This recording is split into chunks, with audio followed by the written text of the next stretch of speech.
erdhe në Bruksel për të nisur negociatat historike të antarësimit në BE.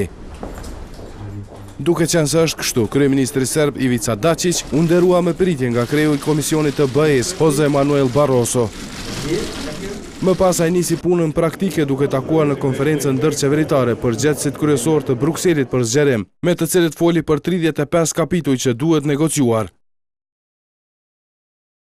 Ministri i jashtëm grek Evangelos Venizelos, vendi i cilit ka presidencën e radhës së BE-s, ja përmendi serbit Kosovën si një lloj kushti për integrim.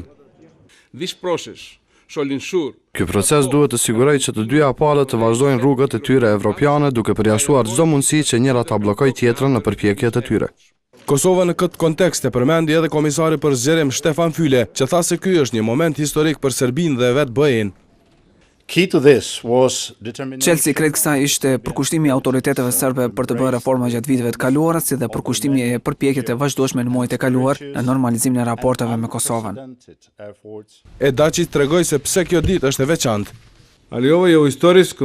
Në kuptimin historik, kjo është ngjarje më e rëndësishme që nga lufta e parë botërore. Kjo ngjarje në kuptimin strategjik përcakton rrugën e fatit të Serbisë. Megjithatë, liderët serb nuk presin që në rrugën e nisur të martën të kenë edhe pëlqimin e krejt popullatës. Ne jemi të vetëdijshëm që na presin shumë detyra dhe sfida të vështira. Shumë prej tyre nuk do t'i aprovoj populli ynë, por ne jemi gati. Pasi përfundoi puna e paraparë të martën në Bruksel, Dačić e Vučić organizuan koktej në zyrën e misionit të shtetit të tyre në BE. Këtu grekut Venizelos për kontributin e dhënë ju dhurua një koleksion i pullave postale të Serbisë.